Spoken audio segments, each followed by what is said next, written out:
training world! In today's video, I'm going to take you along through a typical working Monday. I know, it's the fun stuff here.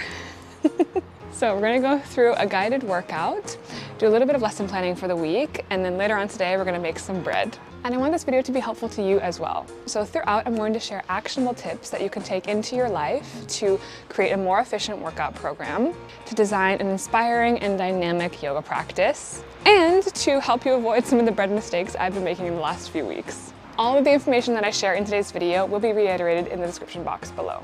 It is also July as I film this, so at the very least, I'm hoping to grab a few clips of beautiful, summery Brussels that you can enjoy. All right, first up is the gym.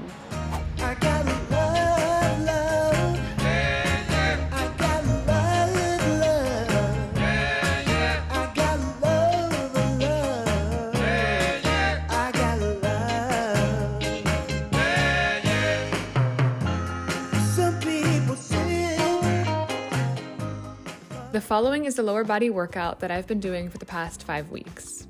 At the risk of tooting my own horn, as the person who designed it, this is one very well-balanced program. It checks all the boxes: compound exercises, single leg stability, endurance work, lateral movement patterns, plus an emphasis on glute development. I mean, what's not to love? All of the workout specifics will be written in the description box below if you'd like to try it out.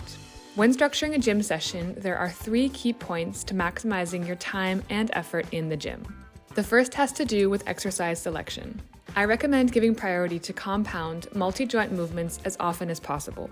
Exercises like the lunge, deadlift, push-up, and pull-up can be made more or less difficult according to your energy and fitness level. For example, these barbell curtsy lunges can be regressed to dumbbell split squats. Moves like these encourage you to recruit full body strength and can be adapted to grow with you as you progress. Key point number 2 is to keep the program simple and balanced. I recommend picking 3 movements to make up the bulk of your training. Those exercises should ideally get the body to move in different planes and with one side at a time. For example, this session includes curtsy lunges, which is a single-sided exercise that also includes rotation. The deadlift is a hinge movement pattern, and the TRX lateral lunge is both unilateral and to the side. Basically, you're trying to avoid having the lower body workout be all squats or all deadlifts. Make the exercises varied and fun. And to wrap up, the last point is to keep a record of said program. With it, you can log the weight used, the number of reps done, and rest times week to week. As they say, what gets measured gets managed. Aim to follow the program for at least 2 months before changing. Remember, results take time and consistency. Happy training!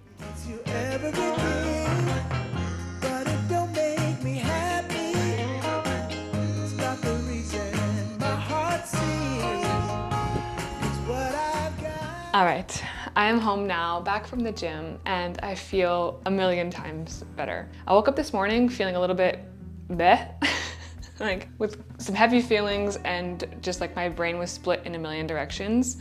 And I don't know what your coping mechanisms are when you feel like that. If you have some, please let me know down below, help a girl out. But one of my go-tos is movement because it's something that I can control even when everything else feels like it's flying around. I can control how I show up, how I move my body. I always feel better after. Especially in movements like the Sumo deadlift one that I showed, where you're working within a time constraint. You have a given number of reps to complete in a certain amount of time. I find those are really great for days when you're feeling kind of meh, because you have to focus on something specific and your brain doesn't have space to think about anything else. And it's subjective, you know, you can't really outthink the timer. It still continues to count even if your brain goes somewhere else. So you're kind of forced to come back into the moment and complete the number of reps in that time period. And I find that really helpful for quieting a lot of the noise. And I'm back in my lovely kitchen now to make a little bit of lunch and to start on the dough for the focaccia because it needs a few hours to proof, just to sit with itself and develop, as do people. On to the bread. I can't let you go, baby. I just wanna tell you that. No, no, no, no. Yeah. All of my friends say better take care. Cause that man is trouble, you best beware. And though deep down I know I might be headed for teardrops, now that you got me started, I just can't stop. No, no. Cause I love you, baby. I can't let you go, baby.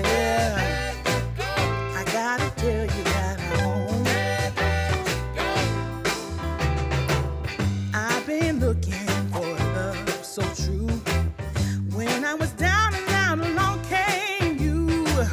Though you might be a liar and a cheat too, I just can't quit you now cause I love you. Yes, I do. As far as building a yoga class goes, there are many different ways you can go about structuring it. You can work within the confines of one style, be it hatha, vinyasa, yin, etc. You can group the poses of the class around a specific muscle area, be it the upper back and shoulders, or the core, twisting, or the hips. Or another example is you can work towards a peak pose, be it the splits, or a deep back bend, or an arm balance. So while each week of lesson planning looks a little bit different, to keep things simple, this week I'm going to group the poses around a specific muscle area. Once I've chosen the specific muscle area, I'll know how to structure the warm-up, the bulk of the practice, and what to put into the cool down. One more thing I think is helpful here, whether you are a yoga teacher or just someone looking to evolve their own practice, is keeping a record. I write down all of my studio practices here in this notebook, and I find it really helpful for a few different reasons. One, it means that I'm better prepared for the classes, so I come in knowing exactly what we're going to do that day. Two, I can better reflect after the classes how it was taken by the students. If there's something that went well, I can make a note to repeat it in the future. If I didn't do a very good job explaining a pose, I can also make a note to clarify going forward. And three, I have a record that I can build on so that if I'm ever lacking inspiration, which happens, I can go back and recycle an old class so that I don't have to constantly reinvent the wheel.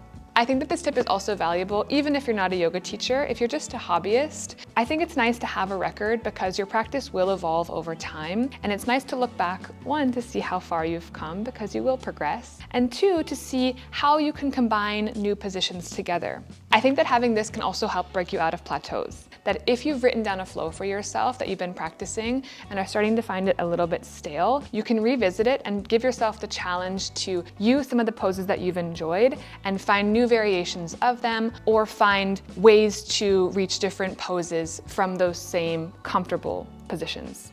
And then as you modify your practice, trying out those new variations, you can modify your records and keep your practice fresh. Let's get to practicing because I'm starting to feel the effects of this morning's lower body workout and I need to move my body. Arriba. In review, here are the 4 example ways to create a dynamic yoga flow. First, draw inspiration from a specific style, be it vinyasa, hatha, rocket, etc. Second, focus on a specific muscle area or theme. It could be back bends and heart openers, or splits and hip opening poses, or just something that you're currently inspired by. Number 3, build the flow like a story, with a beginning, that's the warm-up, a middle, bulk of the practice, and an end, the cool down. And finally, keep a record of the flows you try to be able to track your progress over time.